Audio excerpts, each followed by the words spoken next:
रूपनगर गांव के उस पार जहां आबादी खत्म होती थी और बंजर जमीन शुरू होती थी, वहां एक पुरानी जर्जर सी झोपड़ी थी। झोपड़ी की छत की सूखी घास जगह जगह से उड़ चुकी थी और दीवारें गरीबी की गवाही दे रही थीं। इस झोपड़ी में रहने वाली लड़की का नाम था मालती। गांव के लोग उसे अनाथ कहकर पुकारते थे, पर कोई ये नहीं जानता था कि जब सन्नाटा काटने को दौड़ता है तो एक अनाथ के दिल पर क्या गुजरती है। मालती का जीवन सूरज की पहली किरण से पहले ही शुरू हो जाता था। वो उठती, झाड़ू लगाती और फिर अपनी माँ की उस धुंधली सी तस्वीर के सामने बैठ जाती जो दीवार पर एक पुराने कील से लटकी थी। माँ देख, आज फिर सवेरा हो गया। लोग कहते हैं कि नया दिन नई उम्मीद लाता है, पर मेरे लिए तो ये बस पेट की भूख का एक और लंबा इम्तिहान है। माँ तो चली गई और मुझे इस बेरहम दुनिया में अकेला छोड़ गई। कभी कभी जी चाहता है कि तुझसे खूब शिकायत करूं, पुकारूं कि तूने मेरा हाथ क्यों छोड़ दिया, पर किससे बोलूं? यहाँ तो दीवारें भी मेरी खामोशी से डरती हैं। आज फिर काम की तलाश में निकलना है माँ। दुआ करना कि कोई खाली हाथ ना लौट आए, वरना आज भी चूल्हा ठंडा ही रहेगा। मालती ने अपने फटे हुए आंचल से आंखों के कोर पोंछे और अपनी लाठी उठाकर बाहर निकल पड़ी। गांव की गलियों में पहुंचते ही उसने हर दरवाजे पर दस्तक दी।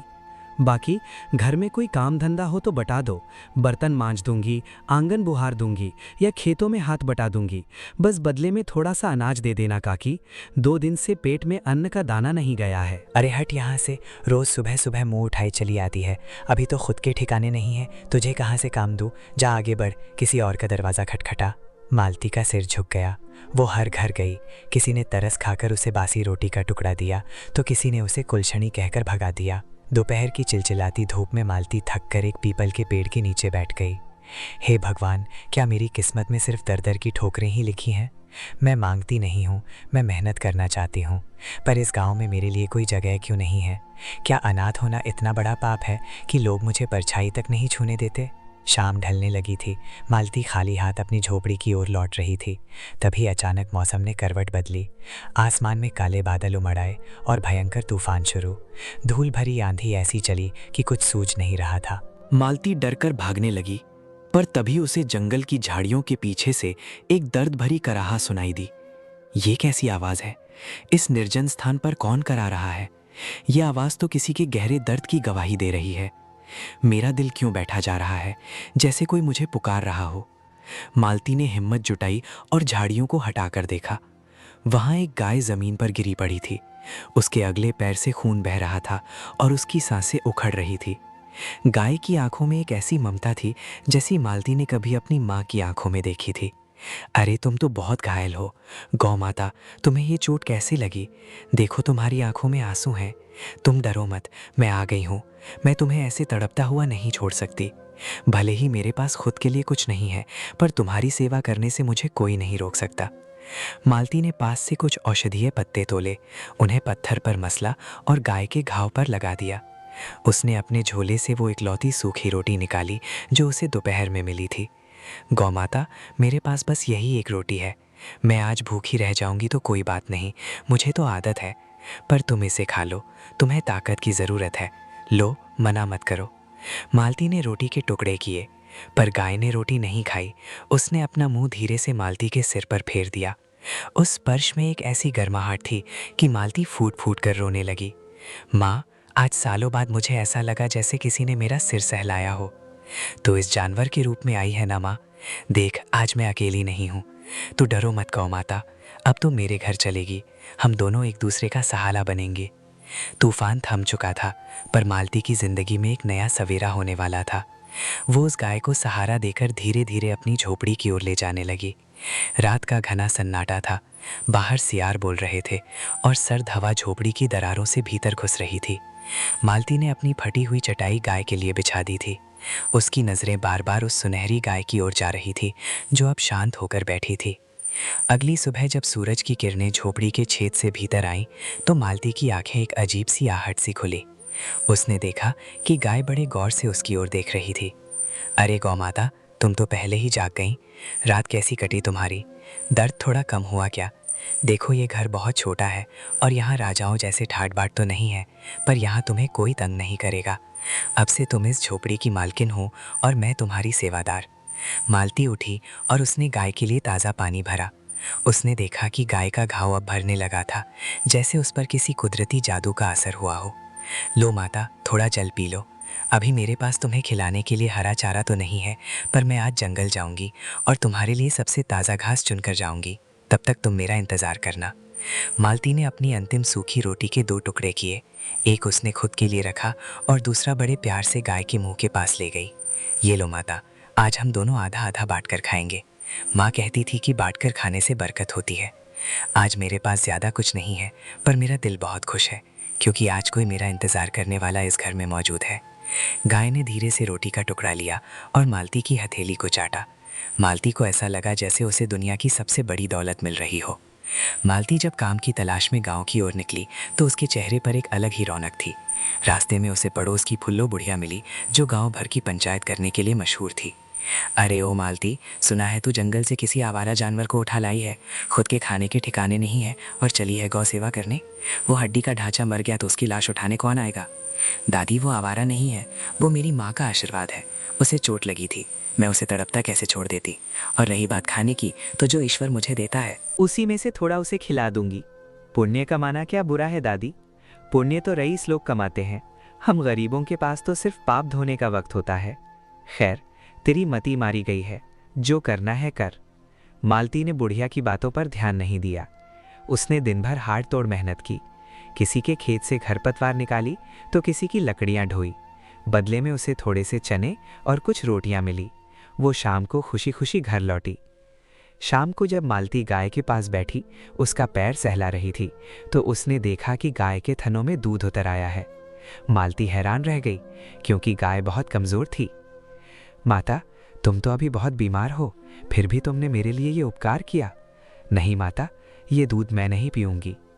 तभी उसे याद आया कि फुल्लू बुढ़िया का छोटा पोता गोपाल कई दिनों से तेज बुखार में तप रहा था।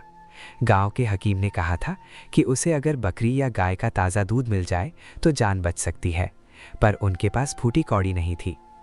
मालती ने मिट्टी की एक छोटी सी कटोरी ली और थोड़ा सा दूध निकाला। वो दूध इतना सफ़ेद और गाढ़ा था कि उसकी खुशबू पूरे कमरे में महक उठी। मालती तुरंत फुल्लू बुढ़िया के घर पहुंची।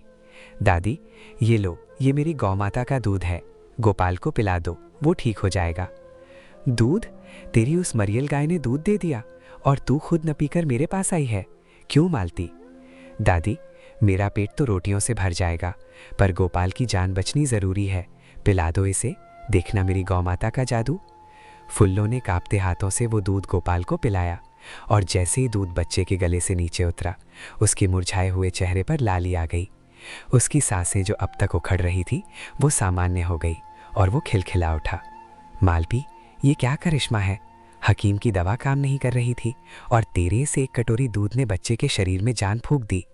बेटी, तू तो साक्षात देवी बनकर आई है। मालती बिना कुछ कहे बस मुस्कुराकर अपनी झोपड़ी की ओर लौट आई। उस रात उसे भूख नहीं लगी। उसे पहली बार महसूस हुआ कि दूसरों का पेट भरने से अपना पेट अपने आप भर जाता है। गोपाल के चमत्कारिक ढंग से ठीक होने की खबर पूरे रूपनगर गांव में जंगल की आग की तरह फैल गई। लोग कुएं पर, खेतों में और चौपाल पर बस इसी बात की चर्चा कर रहे थे कि अनाथ मालती की उस मरियल गाय के दूध में कोई दैवी शक्ति है। अगली सुबह जब मालती सोकर उठी तो उसने देखा कि उसकी झोपड़ी के बाहर सन्नाटा नहीं था। गांव के 4-5 लोग वहां खड़े थे। कोई हाथ में खाली लोटा लिए था तो कोई अपने बीमार रिश्तेदार को सहारा देकर लाया था। अरे, आप सब लोग यहाँ इतनी सुबह, क्या बात है काका, कुछ चाहिए क्या? मालती बिटिया, हमने सुना है कि तेरी गाय का दूध पीते ही मुर्दे में भी जान आ जाती है। देख, ये मेरा छोटा बेटा है, इसे हफ्तों से पी लिया है, क्या थोड़ा सा दूध मिल सकेगा? हम तुझे इसके बदले पैसे तो नहीं दे सकते, पर दुआएं बहुत देंगे। मालती ने गौ माता की ओर देखा। गाय शांत भाव से खड़ी थी। उसकी आंखों में वही ममता थी जो एक माँ की आंखों में अपने बच्चों के लिए होती है। काका, पैसे की बात मत कीजिए, ये दूध मेरा नहीं है, ये तो इस गौ माता की कृपा है, पर आज दूध बहुत थोड़ा है, मैं सबको कैसे दूंगी? मालती ने मिट्टी का बर्तन उठाया और दूध दूना शुरू किया। उसे आश्चर्य हुआ कि कल जहाँ सिर्फ एक कटोरी दूध था, आज वो बर्तन भर गया। उसने सभी को थोड़ा थोड़ा दूध प्रसाद की तरह दिया।